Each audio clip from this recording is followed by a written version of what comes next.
Assalamualaikum warahmatullahi wabarakatuh. Perkenalkan, saya Tisa Zara Rahmania dengan NIM 2023-03-10-59.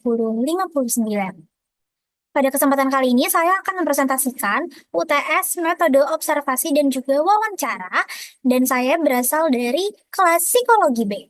Penelitian yang saya dan juga kelompok saya lakukan yaitu berjudul Motif Psikologis di Balik Pelecehan Seksual oleh Pedagang Pasar di Tanah Abang. Sebab satu ini saya akan menjabarkan latar belakang masalah terlebih dahulu. Jadi, berdasarkan survei yang telah dilakukan oleh Koalisi Ruang Publik Aman, itu dengan sebanyak 4.236 responden dari 34 provinsi di seluruh Indonesia pada tahun 2021, itu menunjukkan bahwa terdapat 337 responden pernah mengalami pelecehan seksual di ruangan publik dengan tingkatan 78,89% yang dialami oleh perempuan. Nah, dan diantaranya terjadi di toko, mall atau pusat perbelanjaan. Nah, pelecehan seksual di ruangan publik itu kan menjadi isu yang sangat serius ya, karena hal ini tuh membutuhkan perhatian yang lebih baik dari pemerintah ataupun dari lingkungan sekitarnya ini. Karena ruang publik ini seharusnya dapat memberikan tempat yang nyaman, tempat yang aman kepada sesama pedagang ataupun pengunjung. Nah, tapi ternyata banyak sekali ruang publik yang ternyata tidak menjadi tempat yang aman, tidak memberikan tempat yang nyaman bagi sekitar karena terjadi beberapa permasalahan seperti adanya perilaku pelecehan seksual sehingga menyebabkan ketidaknyamanan bagi para pengunjung. Nah, tapi bentuk-bentuk ini tuh beragam. Nah, nggak hanya komentar secara verbal saja, tapi juga ada perilaku atau kontak fisik yang dilakukan secara langsung oleh pedagang dan juga yang hanya dilakukan kepada si pengunjung ini maupun sebaliknya. Analisis latar belakang masalah, maka yang akan menjadi rumusan masalah dalam penelitian kami yaitu apakah waktu luang menjadi salah satu penyebab yang mempengaruhi perilaku pelecehan seksual timbul pada pedagang di pasar Tanah Abang. Dengan tujuan, penelitian ini akan mengidentifikasi faktor yang mendorong munculnya perilaku pelecehan seksual di kalangan pedagang di pasar Tanah Abang. Secara khusus, penelitian ini tuh akan menganalisis pengaruh waktu. Nah, pengaruh waktu luang yang signifikan ini terhadap perilaku pelecehan seksual yang dilakukan pedagang terhadap pembeli itu ingin menggali lebih dalam. Bagaimana para pedagang ini dapat menghabiskan waktu luangnya untuk menggoda, merendahkan, atau melontarkan kalimat yang melecehkan pengunjung pasar Tanah Abang. Mempunyai dua manfaat, yaitu baik manfaat teoritis maupun manfaat praktis. Nah, pada manfaat teoritis, peneliti itu berharap bahwa kita dapat memberikan kontribusi penting dalam pengembangan ilmu pengetahuan, khususnya dalam bidang psikologi sosial dengan menjadi acuan bagi penelitian selanjutnya. Melalui kajian yang mendalam tentang perilaku pelecehan seksual di ruangan publik seperti Pasar Tanah Abang ini menjadikan bahan literatur terkait kondisi lingkungan yang mempengaruhi terjadinya pelecehan seksual dan faktor-faktor penyebab terjadinya pelecehan seksual. Nah, selain itu peneliti juga berharap bahwa kita dapat membukakan pandangan baru dalam memahami perilaku pelecehan seksual tidak hanya sebagai persoalan moral, tapi juga sebagai hasil interaksi yang kompleks antara individu dan juga lingkungan sosial. Nah, lalu pada manfaat praktis, secara praktis hasil penelitian ini diharapkan dapat meningkatkan kesadaran masyarakat mengenai pelecehan seksual di ruangan publik, khususnya di lingkungan perdagangan yang sangat padat seperti Pasar Tanah Abang. Nah, temuan peneliti ini kita harap dapat dijadikan dasar sebagai pembuatan kebijakan untuk merumuskan langkah-langkah selanjutnya untuk sebagai proses atau tahap pencegahan dari adanya perilaku pelecehan seksual sehingga timbullah penanganan dari pemerintah atau masyarakat sekitar dan termasuk penyediaan ruang publik yang lebih nyaman dan juga aman bagi semua orang. Pertama adalah landasan teori. Nah, landasan teori kita ini menggunakan teori dari Galvan, Feed the Girls, dan juga Just Grow, yang dimana mereka ini mengatakan bahwa pelecehan seksual adalah tindakan berkonotasi seksual yang tidak diinginkan dilakukan oleh individu atau kelompok terhadap orang lain. Nah, di dunia kerja, pelecehan seksual ini tuh sering berupa komentar tidak pantas dan juga pendekatan fisik yang tidak diinginkan. Terdapat dimensi pelecehan seksual menurut Feed the Girls dan kawan-kawan, di mana perilaku pelecehan seksual itu ternyata dapat diklasifikasikan ke dalam tiga dimensi. Yang pertama ada gender harassment, lalu unwanted sexual attention, dan juga sexual coercion.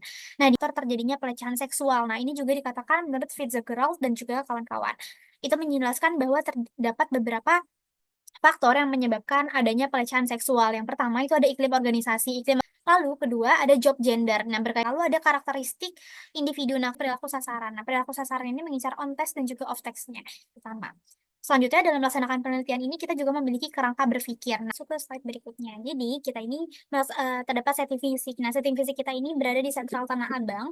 Itu untuk generalnya. Namun untuk spesifik kita melakukan observasi di Toko Mekah. Nah, jadi sentral Tanah Abang ini kan berlokasi di kota Jakarta Pusat ya, daerah khusus ibu kota Jakarta.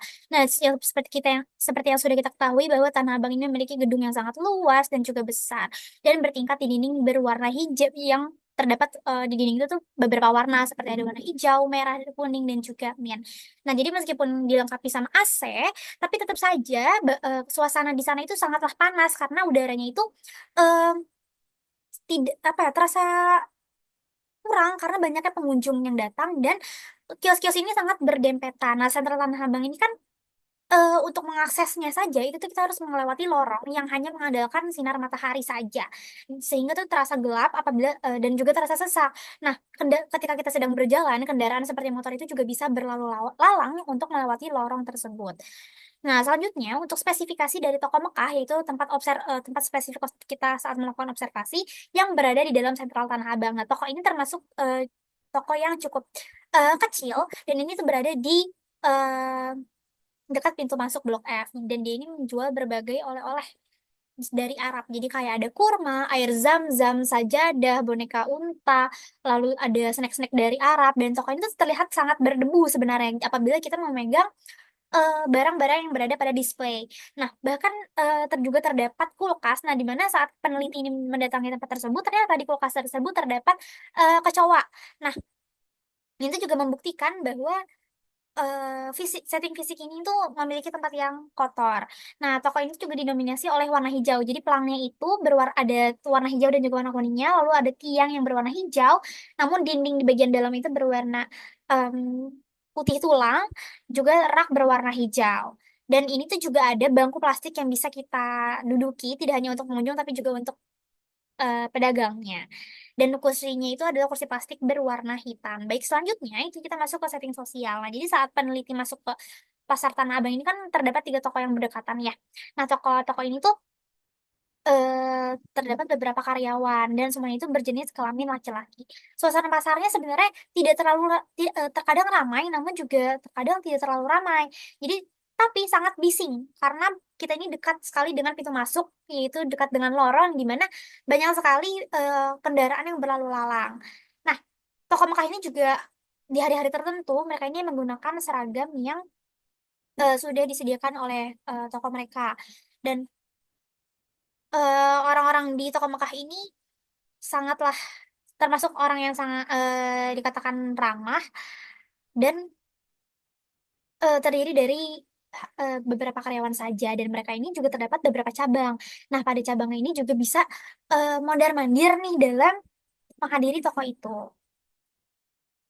Nah, kenapa bisa dibilang mereka ini termasuk yang ramah gitu? Karena mereka ini juga saat melayani peneliti, karena peneliti juga berperan sebagai pembeli, mereka ini juga mengadakan unsur bercandanya, walaupun terkadang bercandaan ini memang agak menyimpang gitu. Karyawannya itu juga sabar dalam menangani pembeli, ketika kita sedang bertanya-tanya mereka juga melayani dengan baik, bahkan mereka juga memberikan promosi kepada kami. Nah, Nah, ketika posisi peneliti itu apa? Posisi penelitinya, kita sebagai peneliti itu di tempat terbuka, mudah dan juga besar. Siapkan diri untuk mengumpulkan informasi terlebih dahulu. Nah, setelah mempersiapkan diri, kita tentu berperan sebagai pelanggan di toko Rinegan. Nah, toko Rinegan ini adalah toko terdekat.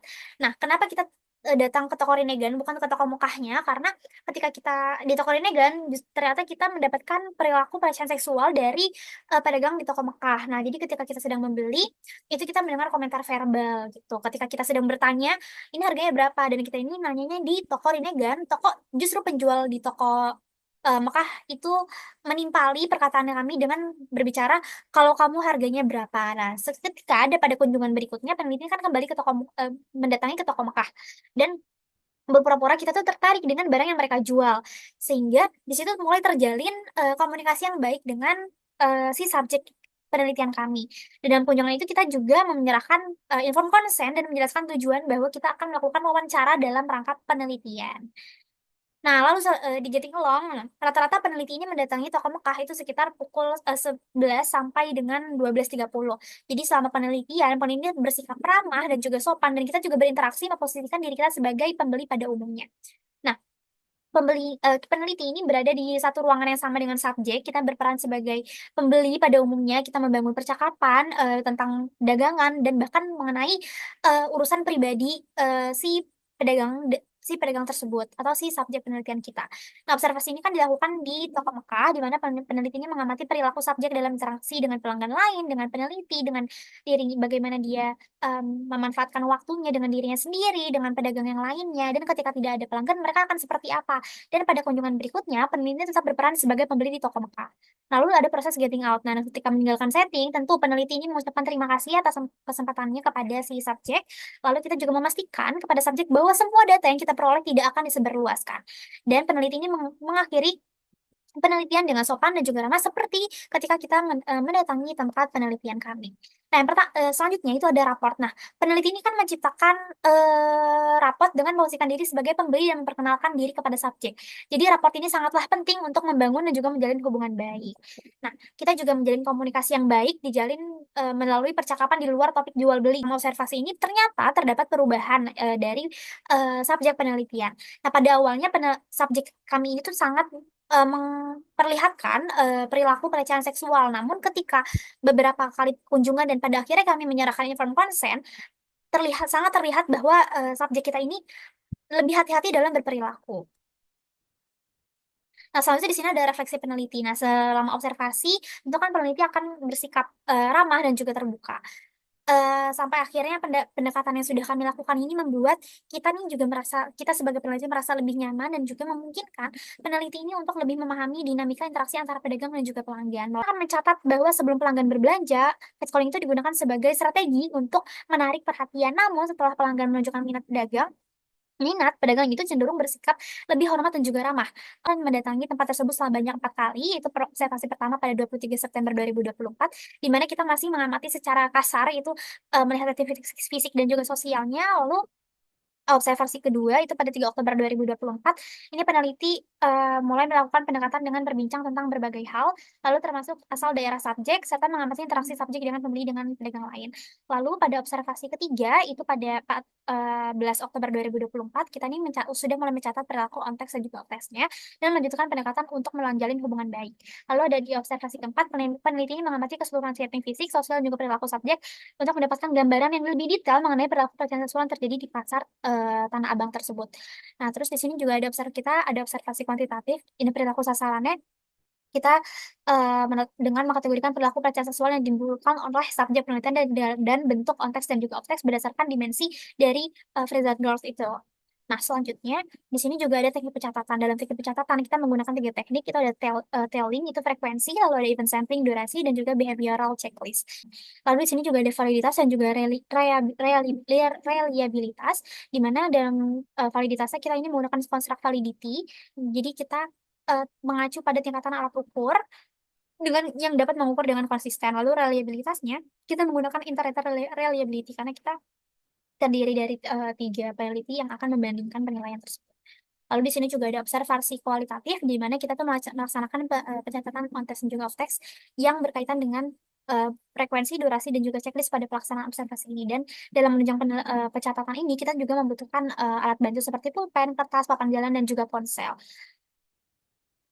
Nah, di sini juga ada struktur dari wawancara, yaitu ada opening, body, dan juga closing. Pada opening, tentu peneliti akan memperkenalkan diri terlebih dahulu dan juga meminta izin dan juga mengucapkan terima kasih atas ketersediaan subjek. Lalu pada body, di sesi ini kita sudah mulai memberikan pertanyaan terkait dimensi perilaku pelecehan seksual yang sudah dikaitkan dengan teori dari Fitzgerald. Lalu di closing, kita sebagai peneliti menutup wawancara dengan sopan dan mengucapkan terima kasih kepada subjek atas waktu dan juga partisipasinya. Di sini ada responden dan kita ini menggunakan teknik pengambilan sampel yaitu non probability dengan jenis kuota sampling. Jadi sudah ditentukan oleh kami. Lalu juga ada karakteristik responden. Karakteristik yang ditentukan oleh peneliti itu adalah laki-laki yang berjualan di pasar Tanah Abang sekitar usia 20 tahunan dan memunculkan perilaku pelecehan seksual. Dan pada penelitian ini kami menggunakan sebanyak 3 orang laki-laki sebagai partisipan kami. Nah, mungkin itu saja presentasi dari saya, Aisyah Zahra Ramania dari kelompok WOB 5. Terima kasih. Wassalamualaikum warahmatullahi wabarakatuh.